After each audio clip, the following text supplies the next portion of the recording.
Salve Maria Imaculada e viva Cristo Rei! Eu sou Thiago Bruno, missionário, jornalista católico, aqui para o canal Católicos de Verdade. Eu quero trazer para vocês aqui uma situação que aconteceu em uma missão no qual eu fui há algum tempinho atrás e era numa localidade aqui na minha diocese, bem pequenininha, uma localidade no qual eu tinha que ir por uma estrada rural. Foi bem difícil a chegada lá, um dia que tinha chovido muito, nós ficamos até com medo, eu e alguns irmãos que estavam comigo, de atolar o carro, de não conseguir chegar, por fim chegamos, né? Eu já fui com o meu coração um pouco até endurecido humanamente falando, porque um dia com muita chuva, uma localidade rural, um pequeno distrito, e eu falei assim, eu vou lá, provavelmente vai ter 3, 4 pessoas e vai ser um dia daqueles dias bem complicado. Você anda bastante, 3, 4 pessoas só, né? A gente fica com esse pensamento. Apesar que pregar para 3, 4 pessoas não há nenhum problema. Pregar para uma não há nenhum problema. Desde que a pessoa consiga ser tocada pela sua pregação, não tem problema que seja uma. Por fim eu cheguei, para minha grande surpresa, a igreja estava lotada. Devia ter umas 80, 100 pessoas numa pequena igrejinha, de uma pequena localidade. E aquilo já mexeu profundamente com o meu coração, porque eu falei, nossa, talvez nós vamos sairmos em missão aí em algumas paróquias grandes e não tem tantas pessoas como numa pequena paróquia, no meio do nada praticamente. E por fim preguei, foi muito bonito, terminamos com um momento de adoração, né? Foi muito gratificante, nós tivemos bons momentos ali, a fé daquele povo era uma fé autêntica. Só para vocês terem ideia, tinha até gente que não era nem católico ali na missão, gente com camiseta da Assembleia de Deus, eu lembro.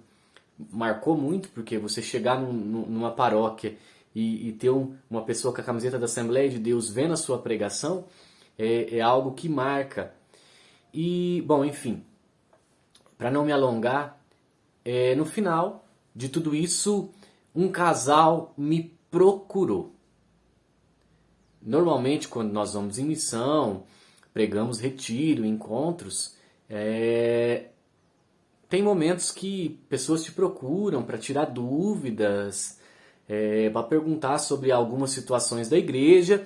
E esse casal falou assim, Thiago, nós moramos há 9 anos juntos, casamos mês passado, porém tem algo que está incomodando a gente, porque nós vivíamos uma vida sexual normal de casal, mas nós não éramos casados na igreja, então nós vivíamos em pecado. Porém, antes do casamento, quando fomos fazer os trâmites legais na igreja ali para o padre nos casar, quando chegou-se perto do casamento, nós esperávamos que o padre nos pediria que confessássemos. Porém, quando nós falamos de confissão com o sacerdote, ele olhou para nós e falou que nós não precisávamos confessar. Eu falei assim, misericórdia, ele falou isso? Falou que nós não precisávamos. Eu falei, não, pelo amor de Deus, meus irmãos, vocês precisam urgentemente procurar um sacerdote, contar o ocorrido, né? Talvez vão para a cidade de fora aí e procurem um sacerdote, se confessem, conte tudo para vocês poderem comungar, né? Viver em comunhão. E daí eu falei assim, mas meus irmãos, não tem confissão aqui? Daí o irmão da comunidade falou assim, olha, com o padre antigo tinha, mas desde que esse padre entrou na nossa comunidade, já são 3 anos que não tem confissão, nem para Páscoa, nem para o Natal, não tem. O padre não vem confessar, não precisa. Vocês estão entendendo? Como que é a dificuldade, às vezes, das localidades, dos pequenos locais, e com um sacerdote que não está seguindo o que a igreja ensina, né? A gente vê, por exemplo, um sacerdote dentro do confessionário antes da missa, recebendo confissões. Ali, nem nas datas que a igreja indica que deve ser feito confissões, o padre estava indo atender. E Por que estou gravando esse vídeo? Justamente porque, meus irmãos, em situações assim, nós temos que ter um pouquinho de conhecimento do que a igreja ensina para falar para o sacerdote, não, nós precisamos, porque a igreja invalida isso, não pode. Né? Para se casar, você precisa se confessar, é isso que a igreja ensina. Né?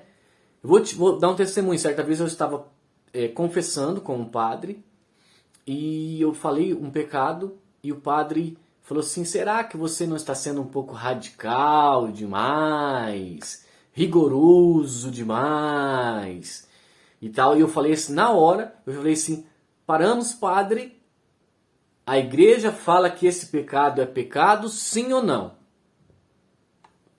Ele falou sim. É um pecado mortal ou venial, padre?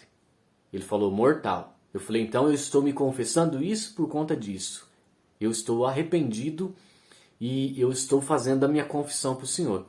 Você sabe que eu já me confessei algumas vezes com esse sacerdote e depois que eu falei isso para ele, mudou-se totalmente a minha confissão com ele. Ele nunca mais, a partir daquele momento, ele quis questionar algum pecado que eu estava confessando. Sempre me confessa, depois me dá a absolvição, me passa a penitência e assim continua. Mas existe um perigo muito grande quando nós não estudamos, e pode acontecer como aconteceu com esse casal, de um sacerdote, infelizmente, falar que não precisava se confessar. Nós precisamos entender o valor da confissão, meus irmãos.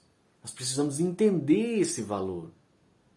Porque, da mesma forma que nós pagamos uma conta de água e luz, porque senão eles vão vir e vão cortar, se quando nós temos pecado, nós não formos confessar, ou seja, pagar o pecado, vamos dizer assim, metaforicamente, né?